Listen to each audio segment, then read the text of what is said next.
So remember yesterday, one of the things that we do is we just look at the chart and just make mental note of some of the questions that we're asking. Chemical structures of the structure of these hormones. How many different types are there?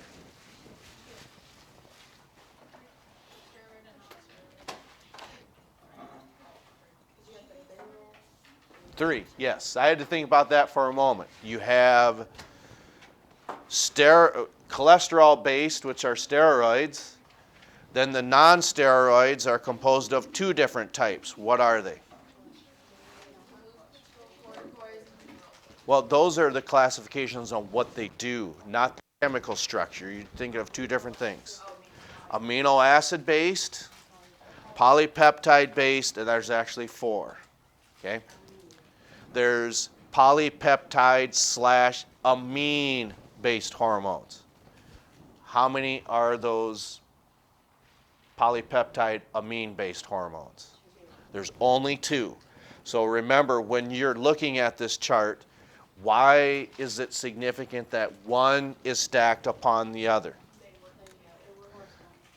Yes, they can work together or corresponding or similar/opposite effects. Now, the reason we say that, to put that into context, okay? When you look at these two polypeptide-based non-steroid hormones that are also a glucocorticoid, what would we possibly be talking about? You know you can eliminate the epinephrine and norepinephrine because those have amines on them. So then, who is a glucocorticoid that is also polypeptide-based? And those have totally opposite effects, okay? Then, when you look at your amine-based polypeptides, back to our original question then, okay? We're talking about glucocorticoids that are polypeptide based. Yes, your insulin and your glucagon have totally different functions. Then your polypeptide amine based hormones, which are epinephrine and norepinephrine. Okay? And I think there's something that I left off with that, and that would be, well, we can say that it goes hand in hand. Where do you suppose the energy comes from for the heart to increase that heart rate? It has to come from a type of substance from your diet. Yeah, it comes from sugar, okay? So what happens is that epinephrine causes you to burn sugar more quickly because we know it's going to increase your heart rate. So we know that for a fact, and then so does the difference between those two. How can you tell the difference between epinephrine and norepinephrine? One of them is a vasodilator, and that is, God, I had just the opposite yesterday, so I'm going to try to revert. Epinephrine is a dilator. Whew. I flipped a coin in my head, okay? So then, so one of the things, let's see if we can do something to help ourselves out. So epinephrine is a vasodilator, so then norepinephrine is a vasoconstrictor, okay? I don't know if, one of the things that I would look at and say, this is educational at no charge. I don't know, maybe that's something I can, would help me categorize these. So these are your two hormones, epinephrine and norepinephrine. So this dilates, this constricts. So then, yeah, this is education at no charge. You can probably think of something more funny or that you can remember for yourselves, but that works for me, hopefully from going forward then. All right. So How many mineral corticoids can you name? Hormones.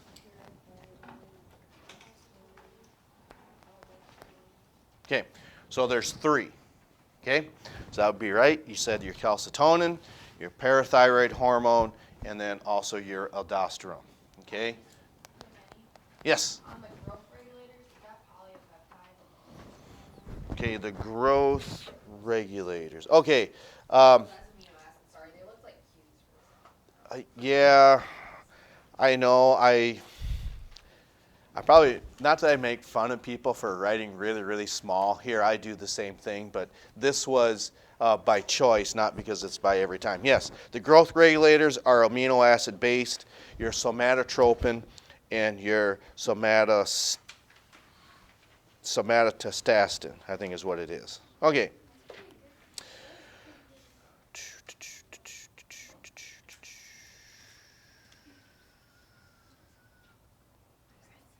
Okay.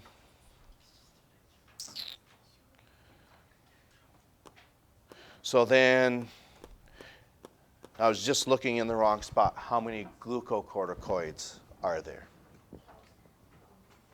Cortisol, That's 1? insulin, glucagon. Shoot, I was going to say 2. I'm mistaken. You're more accurate than myself. Okay? So when we look at that, your glucocorticoids, as you correctly said, insulin, glucagon, thyroxine, okay? So there's 3. And then your cortisol, which makes 4, and then epinephrine and norepinephrine. There's 5 and 6. Okay.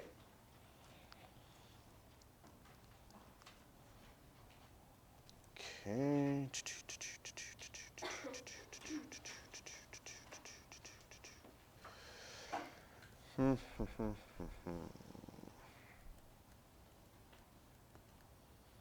What is the only hormone that we talked about that has a positive mechanism to it? It's oxytocin. There's another type of positive feedback that we could talk about, but for one, there's no room, and 2, I don't think we need to go that far in depth, but we'll probably get more into detail when we talk about the circulatory system, because typically what happens is when you have a type of cut to that effect, okay, and if someone is bleeding, okay, what's the best thing that you can do to help control that bleeding?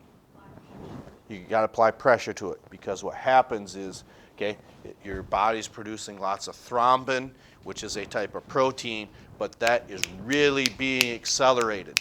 Okay, that's amplifying something inside. So that protein metabolism is being amplified. So that's also a positive feedback mechanism. But we're not going to list that as 2. There's just 1. That's your oxytocin. Okay. So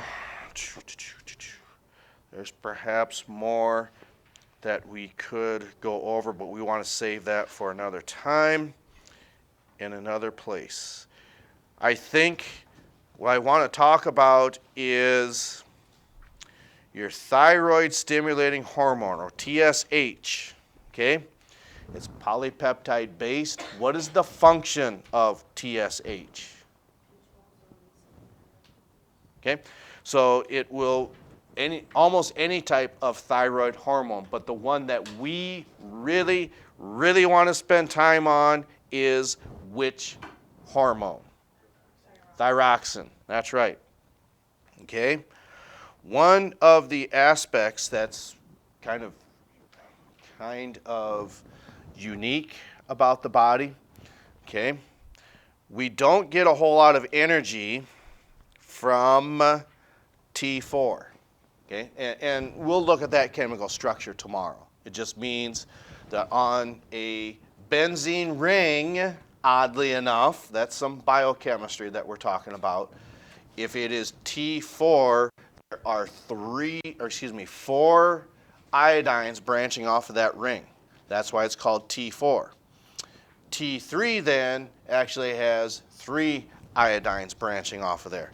But what happens is we keep more T4 on hand. I don't know why that is. Maybe the chemical structure just allows it to be stored more easily.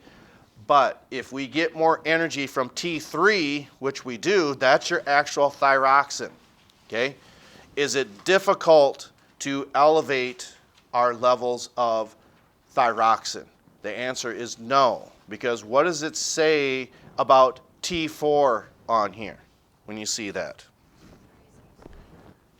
Okay, so it's easily converted, okay?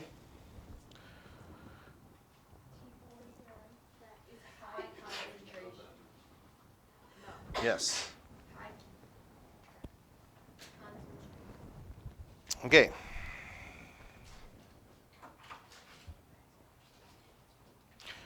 I don't think I got that wrote down. I need to pause this for just a moment. Yes, I've got that wrote down wrong. I knew that didn't sound right, okay? Yes, T4 is high in concentration, okay?